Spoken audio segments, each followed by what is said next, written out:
Nakatikim na ba kayo ng ganitong mais? Ito ay mais na galing sa ibang planeta. Panoorin ang video para masundan kung paano dulutuin. Pero bago yan, igagala muna tayo sa maisan at maghanap ng kakaibang bunga ng mais.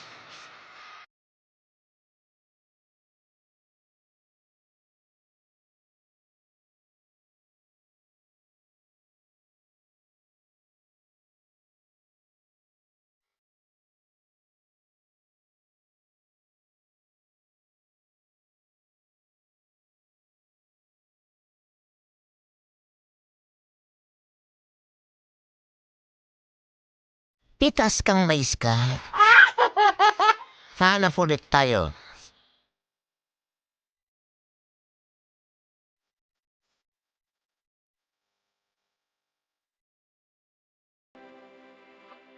Ito yung nag-isang gulen sa amin. At kamatis, ito naman mga tabako. Ano, lahog din ang tabako na yan.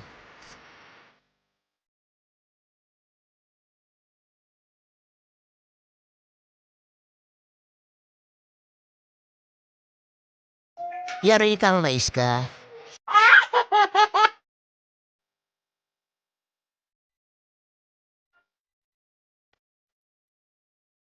At yun nasa dulo, puro sibuyas yun. At ito na lahat, yung aking napuha na kakaibang bunga ng mais. At ito na, ipili na natin yung medyo maganda pa. Huwag na natin kung ano yung medyo mamasa-masa, yung medyo buo lang ang kukunin natin.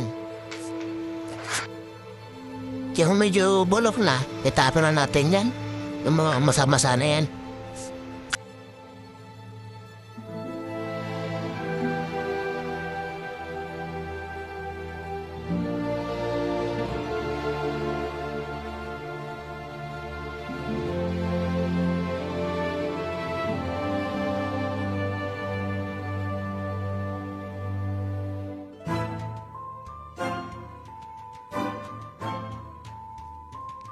At ito na lahat yung aking napili. Nugasan muna natin bago lutuin.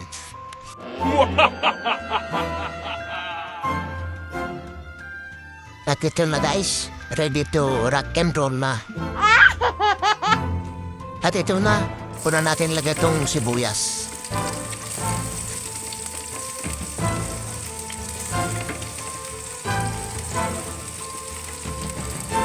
Tapos megos natin kunwari. Para masarap.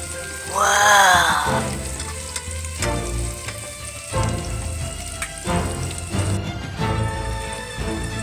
Tapos lagay natin ang natin. Rumble na sila dyan.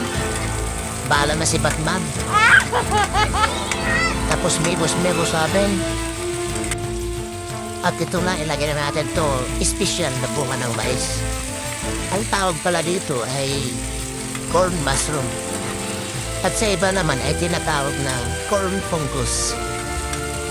At sa ibang bansa, ito ay special delicacy nila. Lalo na sa bansang Argentina. Wow!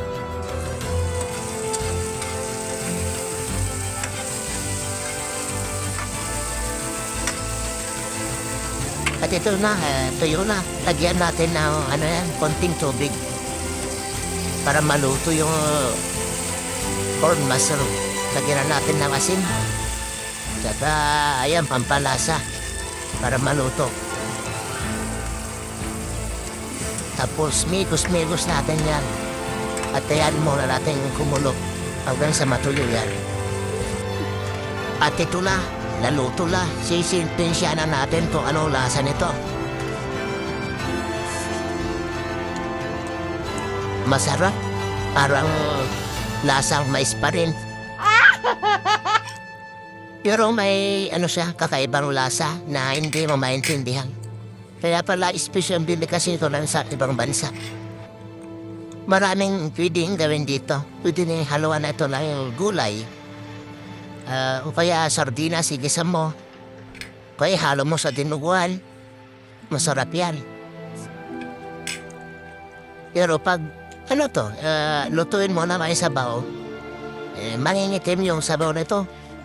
Kasi yung sa loob niyan, kulay itim na medyo mamasa-masa.